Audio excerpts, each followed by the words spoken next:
Priorité au direct, le président Zelensky qui s'adresse au patron français. Et pour l'avenir de leur enfant. L'Ukraine n'est pas venue chez quelqu'un d'autre avec des armes. Les Ukrainiens n'envisageaient pas de piller un autre peuple ou un autre État. Nous avons œuvré pour notre développement social, pour notre démocratie, et nous avons rêvé qu'un jour, nous rejoindrons l'Union européenne et que nous nous y retrouverons avec vous, avec les autres peuples. Et c'est ça la raison pourquoi cette guerre russe a été entamée contre l'Ukraine. Les dirigeants de la Russie ont vu que l'Ukraine pouvait devenir et était en train de devenir un exemple positif pour toute notre région, un exemple de ce que la démocratie peut donner plus à une société qu'une dictature.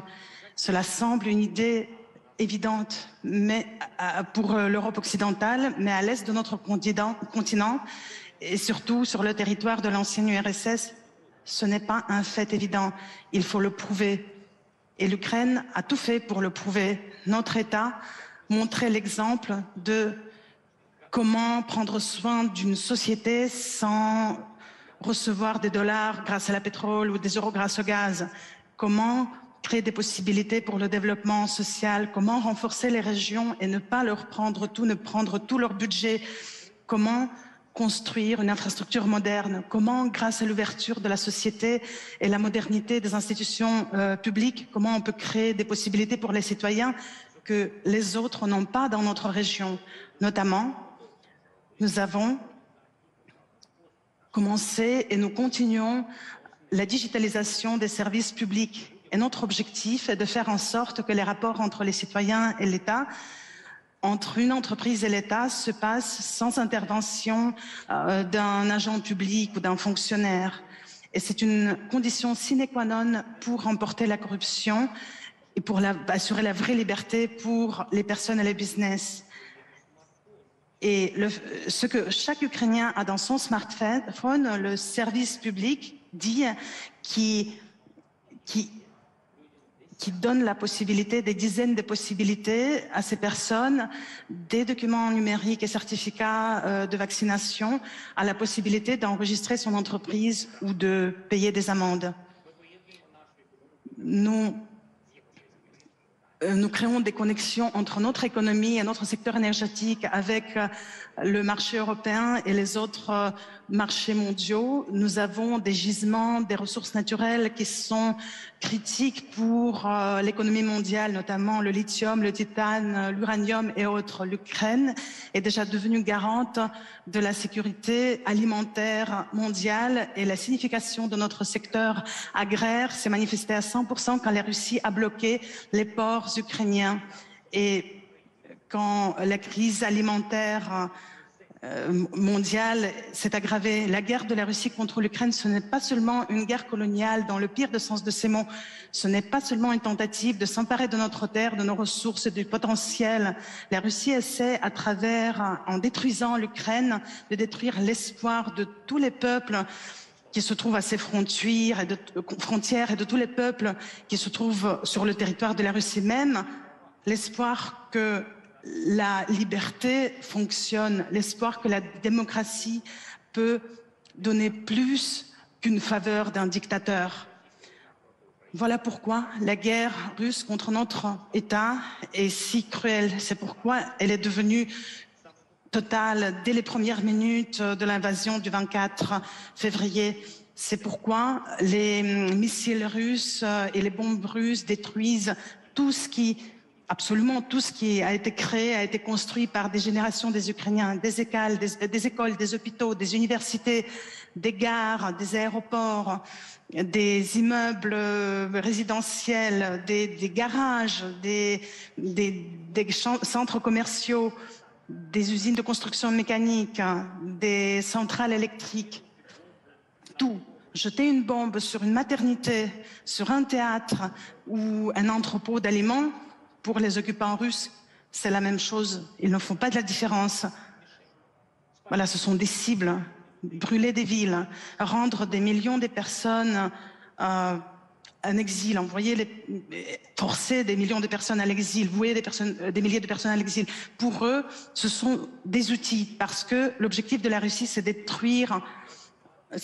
détruire l'Ukraine en tant qu'une démocratie, en tant qu'un État social, en tant qu'une puissance économique. Mais je crois en notre victoire parce que quand quelqu'un fait la guerre contre un peuple, il n'a pas de chance. Parce que pour nous, c'est une guerre de peuples et les peuples sont invincibles.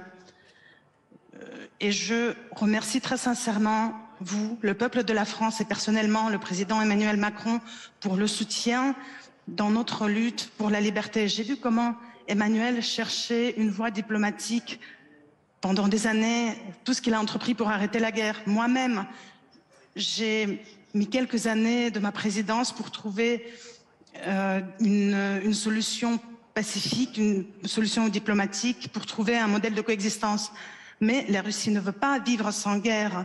Malheureusement, les chefs de la Russie voient en vie libre et démocratique de l'Ukraine un défi existentiel pour eux-mêmes. C'est pour ça qu'ils veulent faire la guerre, c'est pour ça qu'ils veulent détruire l'Ukraine. Ils pensent que c'est comme ça qu'ils pourront protéger leur dictature. C'est pour ça qu'il est important d'assurer la victoire. Il est important de faire en sorte que la Russie ne puisse plus jamais faire du chantage ni à l'Ukraine, ni à la France, ni à un autre pays.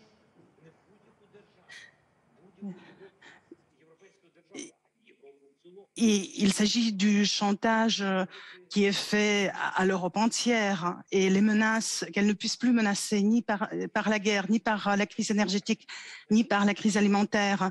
Et donc, il est important de reconstruire l'Ukraine après cette guerre et la paix sur le territoire de l'Ukraine garantira la sécurité et le renouvellement de tous.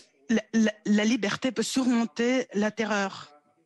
Voilà pourquoi je m'adresse à vous en proposant des milliers de contrats, des milliers d'emplois. Nous avons besoin de votre participation à la reconstruction de l'Ukraine après les hostilités. Nous avons déjà commencé sur le territoire libre de notre pays cette reconstruction. Nous invitons donc les entreprises de bâtiments à participer à la reconstruction de notre infrastructure et à localiser la production des matériaux de construction. Nous invitons les entreprises à participer à la modernisation de l'infrastructure des services urbains. Là, je parle de l'approvisionnement en eau, je parle du traitement de déchets. Nous invitons les entreprises énergétiques de travailler dans notre secteur d'extraction de gaz, dans notre secteur nucléaire, l'énergie verte. Nous invitons les entreprises de construction automobile à localiser leur production de voitures électriques. Nous invitons les producteurs d'aliments à s'installer en Ukraine pour produire pour un marché de 40 millions d'habitants. Et nous les invitons aussi à travailler pour le marché européen avec lequel nous sommes intégrés. Je crois que certains parmi vous sont déjà au courant du fait qu'au niveau de nos gouvernements, entre l'Ukraine et la France, nous préparons un forum qui doit avoir lieu à Paris, un forum dédié à la reconstruction de l'Ukraine. Et j'en profite pour vous y inviter. Je sais qu'il y a déjà des sociétés qui vont participer à ce forum. J'en profite pour remercier la société Matière pour le soutien au développement, au renouvellement de notre infrastructure des ponts. Je tiens également à remercier la région Île-de-France pour le partenariat avec la région de Tchernihiv et de Kyiv, la région Grand Est pour le partenariat avec la région de Kharkiv. Et je remercie les petites et les grandes villes de la France qui sont venues en aide à l'Ukraine à ce moment cruel. Et je me rappelle que l'année dernière, avant cette guerre totale, nous nous sommes rencontrés à Kiev avec la délégation de MEDEF. Nous avons parlé de belles idées, de beaux projets ambitieux et je tiens à confirmer que nous pourrons réaliser ces projets, que nous pourrons faire beaucoup ensemble parce que nous apprécions tous la liberté, parce que nous respectons les droits de l'homme et nous sommes européens et tout est dit par cela. Merci pour votre attention. Merci la France. Gloire à l'Ukraine.